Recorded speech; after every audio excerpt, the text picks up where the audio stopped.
25 years ago, on the 4th of November 1992, Parliament voted by a majority of just 3 to proceed to ratify the Maastricht Treaty.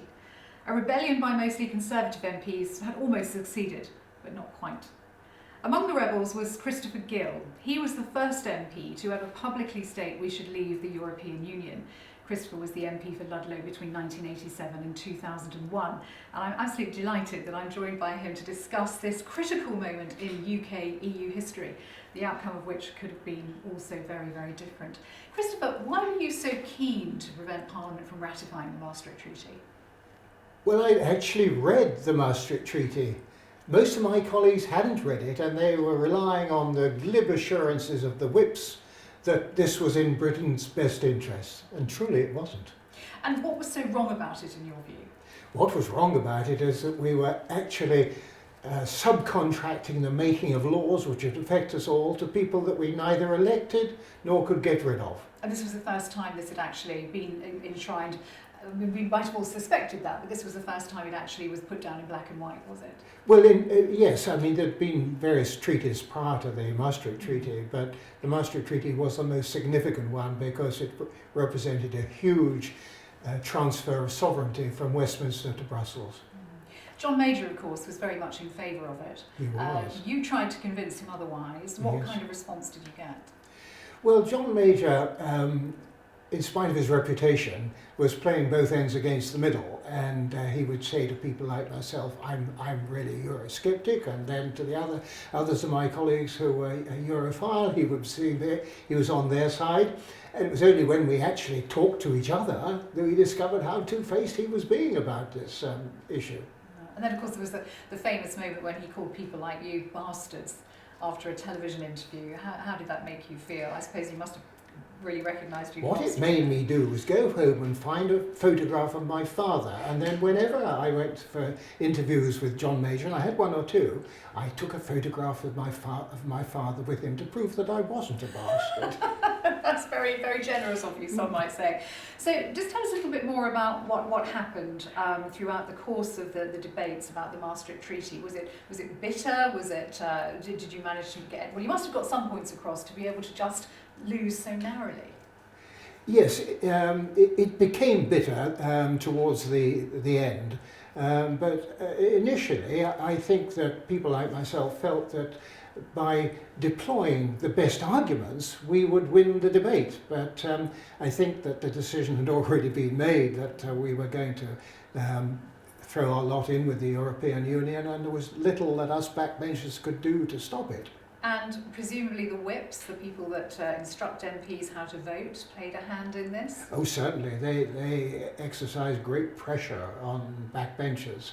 And I remember being interviewed by John Major myself, and he went all through the record to see if he could find some flaw in my character. And he said, I know you're happily married, Christopher. He said, I know you're running a successful business, Christopher. He said, I know you don't want any preferment, Christopher.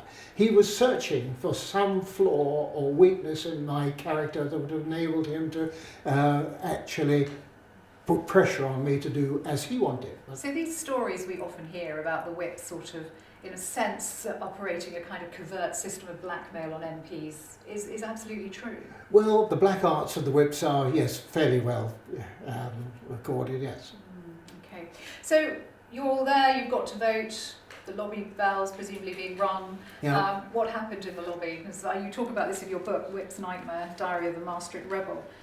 It wasn't very edifying scenes, was it really?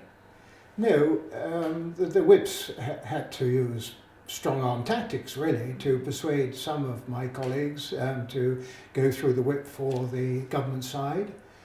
Earlier in the day, because I'd acted as an unofficial whip for what became known as the rebels, I had a majority of 10 to defeat that paving motion.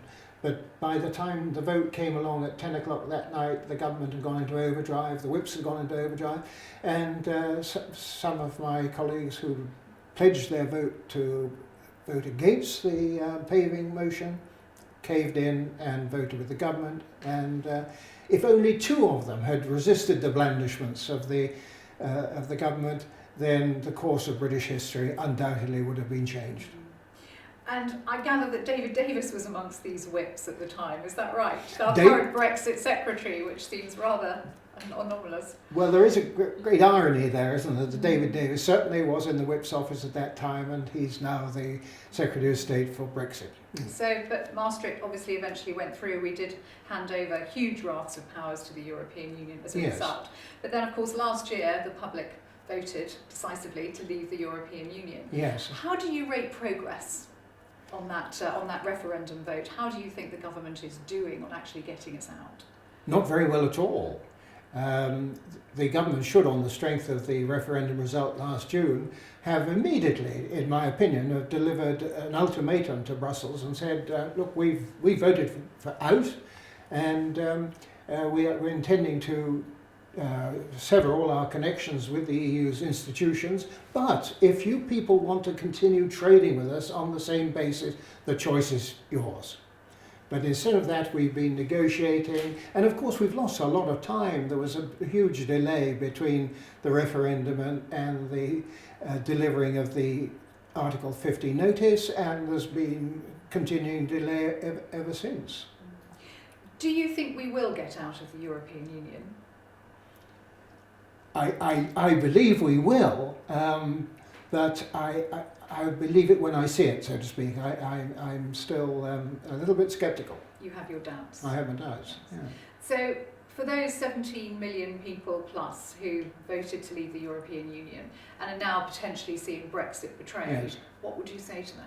Well, I think the thing is that both the main political parties, the Labour Party and the Conservative Party, are themselves divided on the European issue, and therefore I think the final arbiter should be the British people, and they express their views very forcibly in a democratic election or in the referendum last June, and that is what really should count.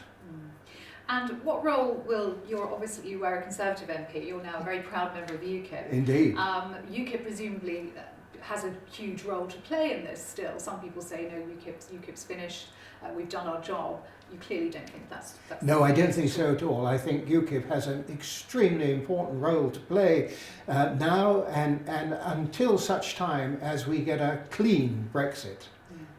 Not hard, not soft, clean. Clean. Meaning the Brexit. I mean complete. Not hard, not soft. Complete. Okay. And Christopher, you looking back, just to link it back to Maastricht again, the shenanigans that were going on at the time, you were actually thrown out of the Conservative Party, you lost the Conservative whip as a Member of Parliament. Yes. And then, of course, John Major went on to lose the next general election Yes. in a rather catastrophic Yes. way. So it was almost as though, do you think at that time the Conservative Party leadership, perhaps like now, was so keen to stay in the European Union that they were prepared to sacrifice government and the Conservative Party at that time? Yes. Well, when I and 7 of my colleagues were thrown out of the party, we were on the receiving end then of hundreds, thousands of letters, telephone calls, messages from all over the country saying 3 things. Well done, it's time someone stood up for us, don't give in, and we absolutely agree with you. And at that point, I feel that John Major should have put his arms around our shoulders and said, you guys are obviously right, you are interpreting public opinion correctly, and had he done that, he would have, instead of losing the 97 election, he would have won the election. And perhaps there's a message there for Mrs May today. Indeed there is. She needs to take courage and do what the people have told her to do. Christopher, it's been lovely to talk to you. Thank you very much. My pleasure.